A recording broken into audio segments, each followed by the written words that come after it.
दोस्तों, स्पेस यानी कि अंतरिक्ष हमेशा से ही इंसान की उत्सुकता का केंद्र रहा है।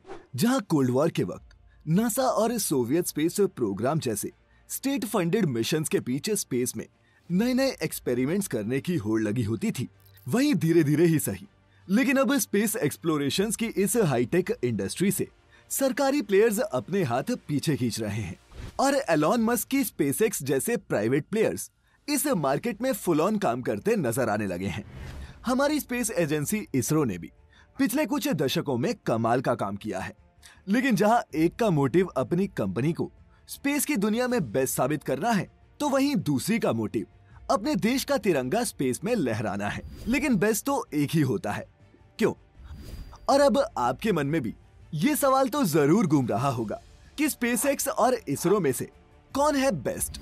अगर हाँ, तो गड़ाए रखें अपनी नजरें स्क्रीन पर और अगले 10 मिनट तक ध्यान दें, क्योंकि फैक्टिफाइड की इस वीडियो में आज आपको इसी सवाल का जवाब मिलने वाला है। फैक्टिफाइड, फैक्ट्स ऑन योर फेस। दोस्तों, इंडियन स्पेस रिसर्च ऑर्गेनाइजेशन यानी कि इसरो को भारत सरकार ने 1969 में शुरू किया था। एक सरकारी ऑर्गेनाइजेशन होने की वजह से इसरो के सारे मिशंस देश की योजनाओं और डेवलपमेंट के लिए होते हैं। वहीं स्पेसएक्स की बात करें तो एलॉन मस्क ने इस कंपनी की शुरुआत सन 2002 में की थी। शुरुआत में स्पेसएक्स सिर्फ नासा जैसी दूसरी बड़ी स्पेस ऑर्गेनाइजेशंस के लिए लॉन्च व्हीकल्स बनाने का काम करती थी, लेकिन इसरो से दशकों बाद अस्तित्व में आई स्पेसएक्स अब अपने खुद की सैटेलाइट्स लॉन्च करती है, स्पेसक्राफ्ट मैन्युफैक्चर करती है और तो और वो स्पेस में टूरिस्ट को भेजने की तैयारी में भी है। लेकिन दोस्तों, किसी भी स्पेस एजेंसी की सबसे बड़ी ताकत होती है उसके रॉकेट्स। तो आइए पहले जानते हैं कि इसरो और स्पेसएक्स के रॉकेट्स या फिर लॉन्च व्हीकल्स में से किसके हैं ज्यादा पावरफुल। रॉकेट्स। दोस्तों, बात करें इसरो की तो हमारे पास 3 ऑपरेशनल लॉन्च व्हीकल्स की फैमिली है। पोलर सैटेलाइट लॉन्च व्हीकल यानी कि पीएसएलवी, जियो सिंक्रोनस सैटेलाइट लॉन्च व्हीकल यानी कि जीएसएलवी और जीएसएलवी मार्क 3। दोस्तों, इनमें से 1750 किलोग्राम की पेलोड कैपेसिटी वाले पीएसएलवी ने अब तक 50 के लगभग देसी सैटेलाइट्स और 200 से भी ज्यादा दूसरे देशों की सैटेलाइट्स को अंतरिक्ष में लॉन्च किया है। इसके अलावा 2008 का मिशन चंद्रयान 1 और 2013 में इसरो ने अपना मार्स ऑर्बिटर स्पेसक्राफ्ट भी इसी लॉन्च व्हीकल से स्पेस में छोड़ा था। अपनी इन्हीं कैपेबिलिटीज के चलते इसरो इसे अपना वर्क हॉर्स भी कहती है। इसके अलावा जीएसएलवी मार्क 3 4 टन तक का पेलोड अर्थ के जियो सिंक्रोनस ट्रांसफर ऑर्बिट यानी कि जीटीओ तक कैरी कर सकता है। अपने अफोर्डेबल लॉन्चिंग प्राइसेस की वजह से इसरो के इन लॉन्चिंग व्हीकल्स की पूरी दुनिया में खूब डिमांड है। अब दोस्तों, बात स्पेसएक्स के रॉकेट्स की करें तो इसरो के लॉन्चिंग व्हीकल्स को टक्कर देते हैं स्पेसएक्स के highly efficient launch vehicles falcon 9 और फाल्कन 9 हेवी। स्पेसएक्स के पास अभी सिर्फ 2 ही लॉन्चिंग व्हीकल्स हैं, लेकिन इनकी पेलोड कैपेसिटी इसरो के रॉकेट से कहीं ज्यादा है। फाल्कन 9 की ही बात करें तो इस रॉकेट की पेलोड कैपेसिटी ही इसरो के जीएसएलवी मार्क 3 से डबल है और ये रॉकेट जीटीओ तक 8 टन तक का पेलोड कैरी कर सकता है। वहीं फाल्कन हेवी की पेलोड कैपेसिटी एलईओ तक 63 टन और जीटीओ तक 26 टन है। इसरो और स्पेसएक्स के रॉकेट्स फिलहाल अपने अपने काम को बखूबी अंजाम दे रहे हैं, लेकिन जो चीज इन दोनों ही स्पेस एजेंसीज को दुनिया की बाकी मुख्तलिफ एजेंसीज से अलग बनाती है, वो है इनके रॉकेट्स की पार्शियल रीयूजेबिलिटी। स्पेसएक्स का अपकमिंग बिग फाल्कन रॉकेट हो, फिर चाहे इसरो के आरएलवीज, ये एजेंसीज अपने रॉकेट्स की रीयूजेबिलिटी पर कई सालों से काम कर रही हैं और इसीलिए बाकी सभी एजेंसी से इन मामले में कहीं आगे हैं।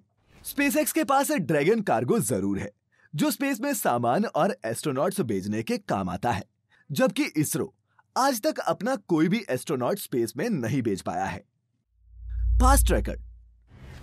दोस्तों, भले ही ये दोनों स्पेस एजेंसीज बिल्कुल अलग अलग वक्त में शुरू की गई हों और दोनों के ऑब्जेक्टिव्स भी बिल्कुल अलग हों, लेकिन एक बात जो इन्हें दोनों में ही कॉमन रही, वो था इनका टाइट शू स्ट्रिंग बजट। जहां एलॉन मस्क ने स्पेसएक्स की शुरुआत अपने खुद के $100 मिलियन के साथ की थी, वहीं इसरो के सालाना बजट पर नजर डालेंगे तो आप पाएंगे कि ये दुनिया की किसी भी और मेजर स्पेस एजेंसी से कहीं कम रहा है। लेकिन बजट और रिसोर्सेज की कमी ना तो इसरो को अपना नाम बनाने से रोक पाई और ना ही स्पेसएक्स को इस इंडस्ट्री का लीडर बनने से। दोस्तों, इसरो ने स्पेस में अपना पहला सैटेलाइट 1975 में लॉन्च किया था और तब से 2021 तक इसरो 96 स्पेस मिशंस को अंजाम दे चुका है, जिसमें से सिर्फ 8 मिशंस ही तकनीकी खराबी के चलते फेल हुए। इसरो की अचीवमेंट्स में चंद्रयान और मंगलयान जैसे हिस्टोरिकल मिशंस शामिल हैं। इसके अलावा सन 2017 में एक साथ 104 सैटेलाइट्स को लॉन्च करके भी इसरो ने पूरी दुनिया को चौंका दिया था। वहीं स्पेसएक्स ने अपना पहला रॉकेट फाल्कन 9 जून 2010 में लॉन्च किया था और तब से अब तक स्पेसएक्स 100 के लगभग सक्सेसफुल मिशंस को अंजाम दे चुका है। यही नहीं, 2018 से अब तक स्पेसएक्स ने अपने खुद के स्टारलिंक इंटरनेट कॉन्स्टलेशन के लिए 1700 से भी ज्यादा सैटेलाइट्स को लॉन्च किया है और अभी तो आने वाले वक्त में स्पेसएक्स 42,000 सैटेलाइट्स और लॉन्च करने की तैयारी में है, ताकि ब्रॉडबैंड सर्विस को खत्म करके इंटरनेट सीधा सैटेलाइट के जरिए लोगों के घरों तक पहुंचाया जा सके। सिर्फ 20 साल के अपने छोटे से करियर में ये कंपनी दुनिया की सबसे बड़ी सैटेलाइट प्रोड्यूसर और ऑपरेटर बन चुकी है और ये किस स्पीड से इस बूमिंग इंडस्ट्री को ओवरटेक कर रही है, इसका अंदाजा आप इसी बात से लगा सकते हैं कि जहां इस साल इसरो ने सिर्फ एक मिशन लॉन्च किया है, वहीं 2021 में ही स्पेसएक्स अब तक 18 लॉन्चेस कर चुकी है। The money game. दोस्तों, जहां स्पेसएक्स एक प्राइवेट ऑर्गेनाइजेशन है जिसे गूगल और फिडेलिटी जैसे मल्टीनेशनल कंपनीज फंड करती हैं, वहीं इसरो की बात करें तो ये एक गवर्नमेंट ऑर्गेनाइजेशन है और इसीलिए इसरो के पास गूगल जैसे बड़े बड़े स्पॉन्सर्स नहीं हैं। इसरो का सालाना बजट 9,000 करोड़ रुपए के आसपास है और इसकी फंडिंग सरकार ही करती है। सरकार के अलावा इसरो दूसरे देशों के लिए सैटेलाइट्स लॉन्च करके भी पैसे कमाता है, लेकिन ये सारी कमाई दुनिया के टॉप 5 सबसे अमीर लोगों की लिस्ट में शामिल एलॉन मस्क की नेटवर्थ के आगे कुछ भी नहीं।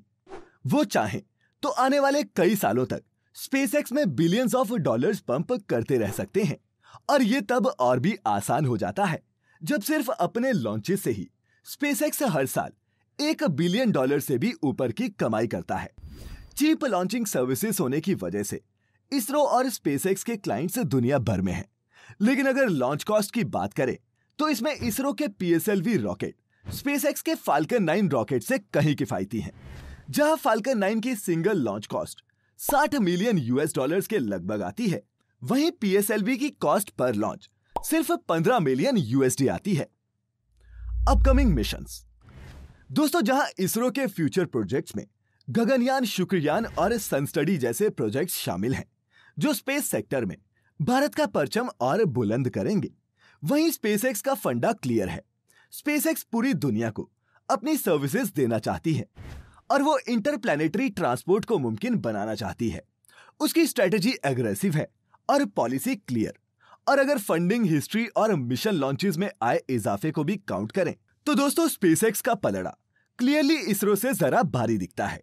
लेकिन हमें यह भी नहीं भूलना चाहिए कि इसरो इस खेल का पुराना खिलाड़ी है और उसने कम बजट में भी ऐसे ऐसे कारनामे करके दिखाए हैं जो दुनिया भर के बड़े बड़े स्पेस रिसर्च सेंटर्स भी नहीं कर पाए हैं।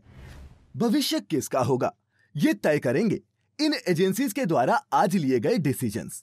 तो दोस्तों, आपको क्या लगता है कि आने वाले वक्त में क्या अंतरिक्ष में सिर्फ स्पेसएक्स या फिर ब्लू ओरिजिन जैसी प्राइवेट कंपनीज का ही राज होगा, या फिर इसरो जैसी सरकारी कंपनीज भी कमाल करना जारी रखेंगी? नीचे कमेंट्स में हमें अपनी राय लिखकर जरूर बताएं। वीडियो काम की लगी हो तो अकेले अकेले देखकर बंद ना करें और शेयर करें अपने खासम खास बुद्धिजीवी दोस्तों के साथ। मैं फिर लेकर आऊंगा ऐसी ही एक और मजेदार और इंफॉर्मेटिव वीडियो। तब तक खुश रहें, अपना अपने चाहने वालों का ख्याल रखें और वीडियो पूरी देखने के लिए आपका बहुत बहुत शुक्रिया।